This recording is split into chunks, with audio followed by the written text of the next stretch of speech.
بسم اللہ الرحمن الرحیم۔ السلام علیکم۔ اپنے اخلاق کو پھول جیسا بنا لو اور کچھ نہیں تو پاس بیٹھنے والا خوشبو تو حاصل کرے۔ میں خدا سے ڈرتا ہوں اور خدا کے بعد ان سے ڈرتا ہوں جو خدا سے نہیں ڈرتے۔ زندگی میں کبھی خود کو انسانوں کا عادی مت بنائیں، کیونکہ یہ اس کی فطرت ہے کہ جب یہ آپ سے محبت کرے گا تو آپ کی برائی بھول جائے گا، اور جب آپ سے نفرت کرے گا تو آپ کی اچھائی بھول جائے گا۔ جیسے موسم بدلتے ہیں ویسے ہی لوگوں کے مزاج بھی بدلتے ہیں۔ ہم ہر موسم کو بھی تو قبول کرتے ہیں، تو پھر لوگوں کے بدلتے مزاجوں کو کیوں نہیں؟ اولاد اس قدر والدین کی موت کے بعد ان کے احساسات کا اعتراف کرتی پھرتی ہے۔ کیا یہی تو بول سننے کو ماں باپ ترس کر نہیں مر گئے؟ موت کی آرزو کبھی مت کرو۔ اگر تم نیک ہو تو شاید زیادہ نیکیاں کر سکو، اور اگر بد کردار ہو تو توبہ کر کے اپنے اللہ تعالیٰ کو راضی کر سکو۔ رسول اللہ صلی اللہ علیہ وآلہ وسلم نے ارشاد فرمایا، مومن کا مرض اس کی خطاؤں کا کفارہ ہوتا ہے۔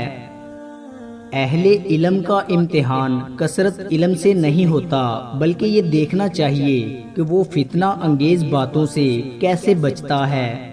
انسان کا زوال تب شروع ہوتا ہے جب وہ ایک کام کرتا ہے، جب وہ اپنے ساتھ مخلص رہنے والوں کی منافقت شروع کر دیتا ہے۔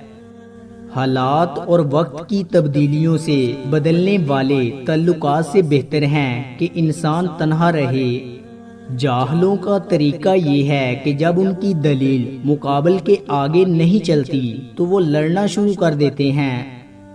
اللہ تعالیٰ فرماتا ہے، جب کوئی تم پر ظلم کرے تو میرے انتقام پر راضی ہو جاؤ، کیونکہ میرا انتقام تمہارے انتقام سے بہتر ہے۔